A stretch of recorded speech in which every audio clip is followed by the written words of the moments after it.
Alrighty then, it's time for a Jungle Rise game, and this game is quite the doozy. Which one? Because I'm mostly forcing Jungle Rise to work. It's not really all that great.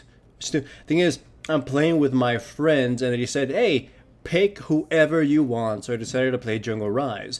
And whenever my friends do this, I don't, not try to win or anything like that. But when I play whoever I want, I'm mostly just going to pick somebody I want to sort of explore. Someone very niche, very obscure, something. Just kind of like Karthus and shit. In this case, I decided to go with Jungle Rise because I was very impressed with his jungle clear in the PvE. Sure, it's super restricted to mana, but I figured maybe I could try making it work, just as something I could play in normal games.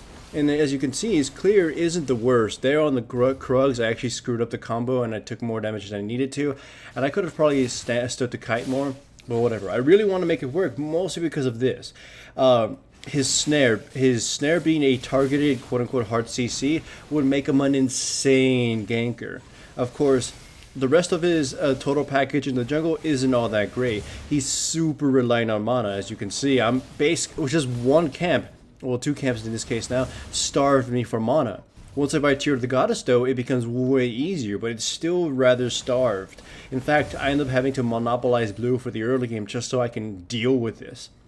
Still though, much like Pantheon, Maokai and stuff, having a hard targeted CC can make any champion, no matter how many flaws they might have, insanely strong. So in my mind, I was thinking maybe I can sort of make him work like a sort of AP Pantheon. You know, Pantheon has his mana issues, Pantheon has his really shitty clearing and everything, but the hard CC that Pantheon packs and the follow-up damage makes him worthwhile to pick even with all those burdens. So I was having high hopes for Ryze. However, some problems you might already start seeing here.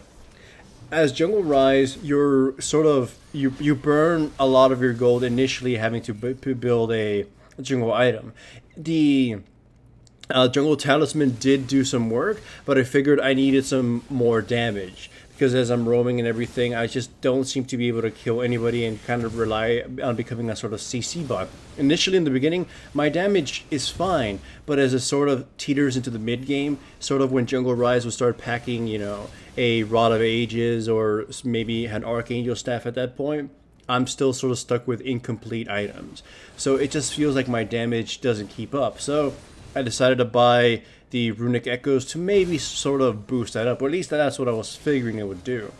And of course, I'm going to be taking, you can see me take the Gambler's route, where I'm going to be forcing myself to, even if I have to sort of die, to get the kills. Because I'm sort of feeling the restrictions of having less gold as I normally would come into play.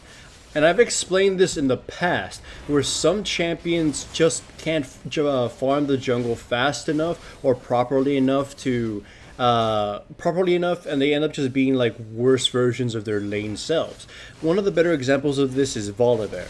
Like Volibear, you've seen him when he lanes and he jungles. When he jungles, unless he gets super fed, he ends up having like one or two items, right? And just sort of being a big sack of meat. But if you've seen lane Volibear, who gets to just sit in lane, farm and everything, he packs more items, he becomes a bigger threat and whatnot.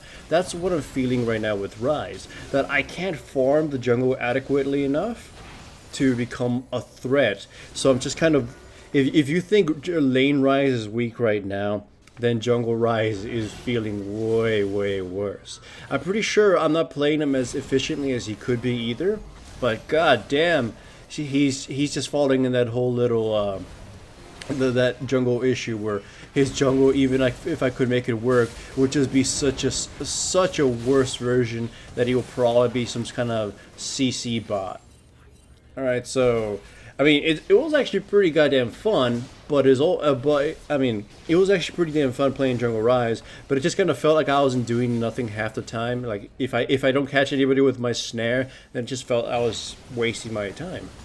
Also, his ultimate is a massive disappointment. I saw the range on it, and I'm like, when is this ever going to come into play other than, already sort of being in a position where I would have killed him anyways, right?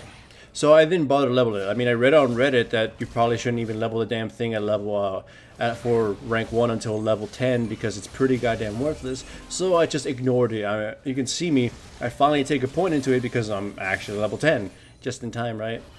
Right now it's 18. I mean, it's 8 versus 17. But as you can see, my team's weakness is starting to show. They're not really cohesive. Our damage is pretty negligible, and we're going to have issues dealing with two of their champions as a result. Riven and Echo are going to run circles on us because we can't kill them efficiently. Either way, as you can see here, my damage wasn't enough to insta-burst the hell out of a Sona. We did kill her, but it sort of started making me feel dreadful about the situation. I'm like, I'm going to be so far behind, and I'm being told that I need to be building Rod of Ages on him. So, considering I don't even have a Catalyst of the Protector yet, or whatever they called it now, I feel like my damage is just going to be super pitiful. I know I did buy Runic Echoes, but again, I just kind of felt I had to. And mostly because it's like a sort of a boost for the damage early game, and I thought it might do enough for me. Turns out it's not really doing that much for Ryze, maybe because of all the spamminess. So that's probably another weakness of Jungle Ryze right now, if you can even call it that at that point. Right now, I'm basically existing as a kind of shitty jungler, but. Yeah, it's probably another weakness in that Runic Echoes isn't as great for him as you would hope to be. I mean, his Spell Flux already kind of does what Runic Echoes does anyways when you cast it.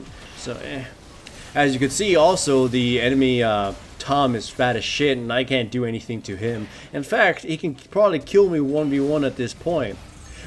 Either way, here's the turning point where I just kind of see that, yeah, we're going to get absolutely fucked. We don't have the damage between these three characters of us. I know Lux got caught off and killed. To even kill a single one of them before they use some ultimate to recover, some ultimate or abilities to save themselves. So, yeah, our damage is exceedingly pitiful. And by the way, if you hear any weird noises, it's always, again, the weird-ass pool parties my neighbors seem to have forever. They're playing like some yelling game right now anyways.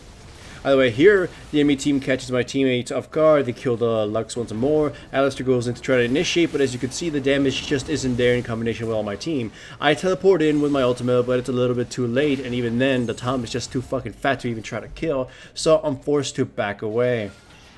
My God, this is one of those cases where we are playing for fun and laying back, but Jesus Christ, is like we thought we were we had a good advantage early game, but we're getting absolutely shit giga stomped right now.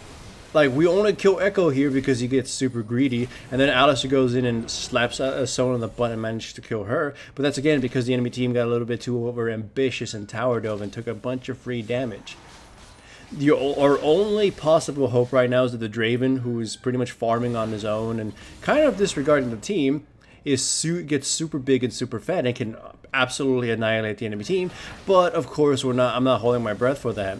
Right now, all I'm hoping to do is just try to farm up. Because again, I don't even know if the new Ryze is considered good or not. I'm just hoping that I personally could do better. So, yeah, I'm missing my Q several times, and I'm not getting the combo exactly correctly, but it's getting there. Still, though, my damage is still very pathetic. Especially considering they're starting to build magic resistance in a lot of ways. Abyssal Scepter, a Wit's End, Maul Mortius. Hell, even here, this is pretty sad. The Riven gets in, absolutely annihilates the shit out of the Draven, but she doesn't get killed, but it cost me my life. As you can see, it took all that concentration just to kill the Riven, and even then, one of us ended up dying. If it was a full-blown team fight, we're gonna get absolutely shit-wrecked. Now, the enemy team goes for the Baron. Alistair goes in for the attempted steal. He fails, and it looks just the Echo. He proceeds to insta-burst the Lux down. He teleports back in to help kill the Alistair. Shit is gone down the drain. And here, Draven's off in his own farming, and he gets ambushed for the Riven, and she does quick work of him. Oh, she nearly dies, yeah, but Jesus Christ. So, Tom jumps me, and like I said, he's way higher level than me. He's got a red smite. I had stood absolutely no fucking chance. I had no damage. The enemy Echo nearly one-shots the Lux again, and just bad times all around. Just anytime we get even one kill, it usually costs us 2 of our lives. So you can see the enemy team turned the score completely 180. There, it's 30-26 now. And impressively enough, it's about 30 minutes into the game, and there's 56 kills. It's a pretty goddamn action-packed game, even though it seems to be depressing and kind of one-sided at this point. I also got to say one thing. Even though after I got the ultimate to rank 2 and it got the better range, I still think Ryze's ultimate is probably fucking garbage. It's just my personal opinion so far, but it's sort of like Tom's ultimate. It's rather pointless. Like if you were gonna get a kill off on somebody, if you're teleported in to get a kill on somebody, it's usually at the point where you were probably gonna be able to kill them anyways, or where the enemy team isn't dumb enough to get caught off by that. So it seems like its uses are super limited or not really what it's intended for. Even when I've seen other Ryzes on my team, they haven't really gotten off a good ultimate other than, you know, teleporting themselves into a position to catch a person who's already fleeing. Either way, watch this. This is where shit gets depressing. I'm just here trying to, I don't know, attack them or harass them, and I get pretty much two-shot by the Echo. And for me, that in there, it just is that we lost. Victor gets caught with a Sona ultimate and gets absolutely obliterated. They push down our towers. They tower dive the shit out of us. And with that, we pretty much get giga fucking wrecked. So, yeah, the game is pretty much over. But admittedly, despite how bad it was and how much I'm hating on Ryze's ultimate, it was actually pretty fun to play. I'm not going to try it again because it's pretty damn evident that Jungle Ryze doesn't work. But hey, it was quite the experience. Still though, hooray for the enemy team, I guess. They're the ones who won in the end of it all, right? This channel is supported by my sponsors, Crunchyroll and Loot Crate. Check out the description below for links to the websites. Signing up for any trials, including Crunchyroll's free anime trial, greatly supports my channel. Also remember to give the video a like to support the channel and subscribe if you haven't yet. I've also made a Patreon now, and if you wish to support me through that medium, then I welcome it.